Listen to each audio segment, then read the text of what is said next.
ভুবনে একত্রিত হয়েছে কিছু হরি কথা, কৃষ্ণ কথা আস্বাদন করার জন্য, তাই তো?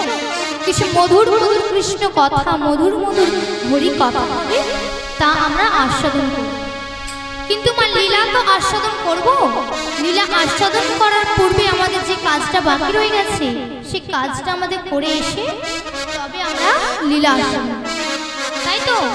একবার বৃন্দাবন থেকে ঘুরে আসতে হবে, তাই তো? রাধারানীর নামে জয়ধ্বনি না হলে কোনো কিছুই সম্ভব। তো সবাই মিলে আমার সাথে বৃন্দাবনে যাবেন তো? কে কে যাবেন একটু হাত তুলুন তো দেখি। সবাই যাবেন আমার সাথে? রাধারানীর নামে জয়ধ্বনি হবে তো? রাধারানী কি, রাধারানী কি, রাধারানী কি। চল রে আমার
ঘুমটা উঠেই গেছে মা, তাই তো? এখন সব ক্লিপ ঘুমটা উঠেছে, তাও হচ্ছে না, নেমে যাচ্ছে, তাই তো? সবাই মিলে বড় করে একটু ঘুমটা দিন তো দেখি। রাধারানীর নামে জয়ধ্বনি হবে তো? সবাই মিলে দুটি বাহু তুলে উলুধ্বনি উলুধ্বনি। বলো রাধে রাধে রাধে রাধে, বলো রাধে রাধে রাধে রাধে, বলো রাধে রাধে রাধে রাধে, ও বলো রাধে রাধে রাধে রাধে, ও বলো রাধে রাধে রাধে রাধে, বলো রাধে রাধে রাধে রাধে।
আজকের লীলা বৃন্দাবন লীলা, ব্রজের নিঘুর লীলা, যে লীলাটি আস্বাদন করেছিলেন আমার গৌরাঙ্গ মহাপ্রভু এবং পরিবেশন করেছিলেন আমার কালাজি। ওমা, কারা কারা বৃন্দাবনে গেছেন একটু হাত তুলুন তো। বৃন্দাবনে গেছেন কেউ? খুব ভালো কথা, যারা যারা বৃন্দাবনে গেছেন খুবই ভালো কথা। যারা যারা যাননি বা যাবেন, ভবিষ্যতে যদিও বা যান, লক্ষ্য করবেন বৃন্দাবনে একটি ভগবানের বিগ্রহ রয়েছে, যে বিগ্রহটি বৃন্দাবনের জামাই বিনোদ নামে পরিচিত। এই বৃন্দাবনের জামাই বিনোদ কেমন ভাবে প্রতিষ্ঠিত হলো, তার নাম কেন জামাই বিনোদ হলো এবং কোন দিনে প্রতিষ্ঠিত হলো, তা আমরা এই ছোট্ট একটি লীলার মাধ্যমে জানতে পারি। তাই তো ভগবান তিনি গোলকের বৃন্দাবনে জড়াবেন। তিনি বিনা কারণে বিনা অপরাধে বালির পুত্র অঙ্গদকে হত্যা করেছিলেন বলে তাই অঙ্গদ বলেছিল, প্রভু হে দয়াময়, তুমি তো ভগবান, তুমি কেন বিনা কারণে বিনা অপরাধে আমার পিতাকে হত্যা করলে? কেন তুমি আমার পিতাকে মারলে? কি দোষ করেছিল আমার পিতা? বলো প্রভু, জবাব দাও। অঙ্গদ বল, বল আমায় কি করতে হবে? তুই যা বলবি আমি ঠিক তাই করব। প্রভু তুমি ঠিক যেমন বিনা কারণে বিনা অপরাধে আমার পিতাকে হত্যা করেছো, আমিও তোমার থেকে এই আশীর্বাদই চাই, আমিও তোমার থেকে এই আশীর্বাদই চাই, আমিও তোমায় বিনা কারণে বিনা অপরাধে মৃত্যু দিতে চাই। বেশ, তবে এ যুগে নয়, আগত দাপর যুগে তুই আমার চরণে তীর মারবি আর আমি মৃত্যুবরণ করব। এই বলে মাগো ভগবান ব্যাদের হাতে, ওই অঙ্গদের হাতে মৃত্যুবরণ করে যখন গোলকের বৃন্দাবনে চলে গিয়েছিলেন, গোলকের শ্রীমতী রাধারানী গোবিন্দকে বলেছিল, প্রভু হে দয়াময়, তুমি কেন বিনা কারণে বিনা অপরাধে মৃত্যুবরণ করলে? কি হয়েছে তোমার? কেন তুমি মৃত্যুবরণ করলে? সেদিন ভগবান বলেছিল, রাধে কাঁদালে কাঁদিতে হয়, কথা কখনো মিথ্যা নয়। রাধারানী বলছে, গোবিন্দ যার নামে জগতের জ্বালা চড়ে যায়, যার নামে কত মানুষের দুঃখ কষ্ট দূরে সরে যায়, যার নামে কত মানুষের ভবমায়া দূরে সরে যায়, সেই তুমি ভগবান। প্রভু বলো প্রভু, কেন তুমি মরলে?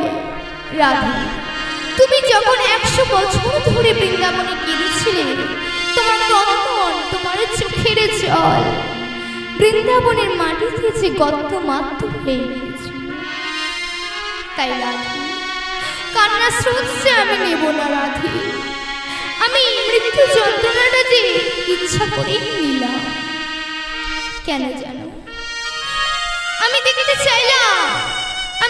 চাইলাম যে রাধা বিরহীর যন্ত্রণা না মৃত্যু যন্ত্রণা, কোন যন্ত্রণায় বেশি কষ্টে, কোন যন্ত্রণায় বেশি দুঃখে। জানো রাধে আমি কি দেখলাম জানো?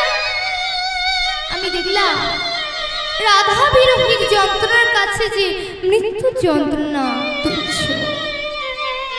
তাই রাধে আমি ইচ্ছা করে মৃত্যু যন্ত্রণাটা নিলাম। প্রভু রাধা বিরহীর যন্ত্রণার কাছে মৃত্যু যন্ত্রণা তুচ্ছই হয়, আমি একবার মরে দেখতে চাই, আমি একবার মৃত্যু যন্ত্রণা ভোগ করতে চাই। প্রভু দাও, প্রভু সেই বর আমায় দাও। সেদিন ভগবান বলেছিল, বেশ, তবে এই যুগে নয়, আগত কলির যুগ তোমার জন্ম হবে জমিদারের বাড়িতে, তোমার নাম হবে রাধা।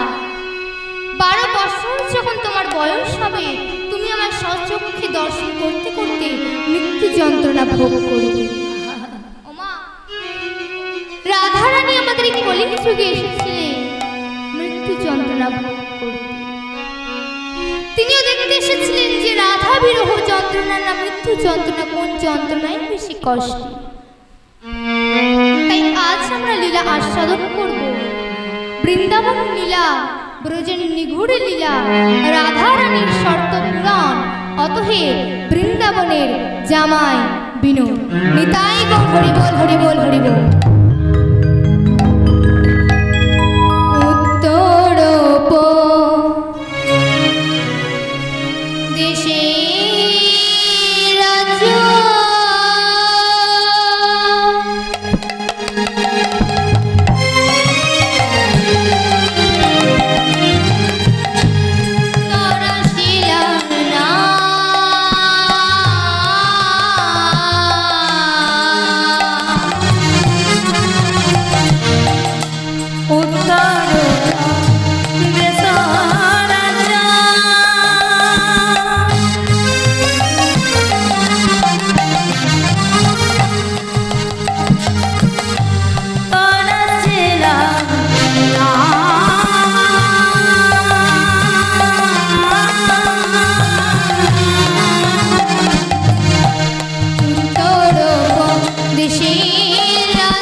ভগবানের ভক্ত তোমা প্রতিনিত্য নিত্য মাধবগিরি করে, ভিক্ষা করে, বাড়িতে রন্ধন করে প্রভুর সেবা দেয়।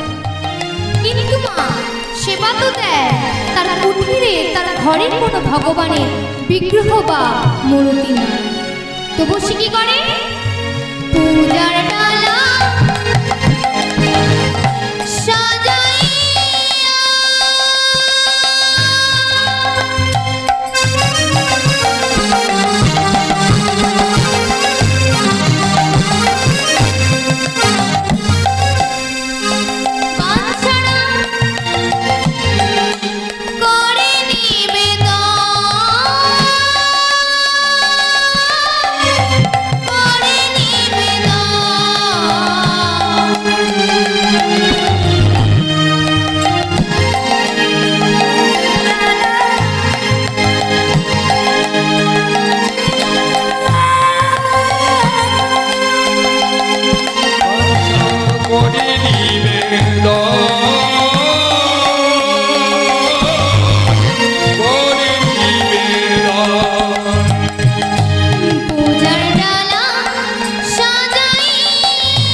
স্থির করেছি তোমায় একটি রাধা কৃষ্ণের যুগল মূর্তি কিনে মথুরার বাজার, যা তুমি তোমার ওই কুঠিরে তোমার ওই গৃহে প্রতিষ্ঠা করবে, প্রতিনিত্য নিত্য সেবা দেবে। ওমা, আজ যেমন আপনারা একত্রিত হয়েছেন এই হরিবাসরে হরি নাম কৃষ্ণ নাম শ্রবণ করার জন্য, তত নবগ্রামবাসীগণ বাঞ্ছারামের কুটিরে একত্রিত হয়েছে নবগ্রামের বাঞ্ছারামের ভক্তি দেখে, প্রেম দেখে, শ্রদ্ধা দেখে, ভগবানের প্রতি ভালোবাসা দেখে এসে বলছে, বাঞ্ছারাম তোমার একটি রাধা কৃষ্ণের যুগল মূর্তি কিনে এনে দেবে। তখন বাঞ্ছারাম বলছে, মা দাঁড়াও দাঁড়াও, তোমরা যে আমার মূর্তিটা কিনে এনে দেবে, তা ও মূর্তি আমার কাছে কখনো সাড়া দেবে এমন কি নিশ্চয়তা আছে বলো তো? বলো, ওই মূর্তি কি কখনো আমার ডাকে সাড়া দেবে? আমি জানি নবগ্রামবাসী, তোমরা যে আমায় এত ভালোবাসো, এত ভক্তি করো, আমাকে শ্রদ্ধা করো, তা এতে আমি খুব খুশি হয়েছি। তবে একটা কথা জেনে রাখো, আমি যদি প্রকৃত ভগবানকে ভালোবেসে থাকি, শ্রদ্ধা করে থাকি, ভক্তি করে থাকি, প্রভু একদিন না একদিন আমার তাকে সাড়া দিতে বাধ্য বাধ্য বাধ্য। তার আগে তোমরা বলো একটু মধুর কৃষ্ণ নাম, মধুর হরিনাম। ওমা, নবগ্রামের ওই বাঞ্ছারাম কি করছে? ওই ভক্তগণকে সঙ্গে করে নিয়ে একটু কৃষ্ণ নাম, রাধা নাম করছে। কিভাবে করছে? ভজ গোরা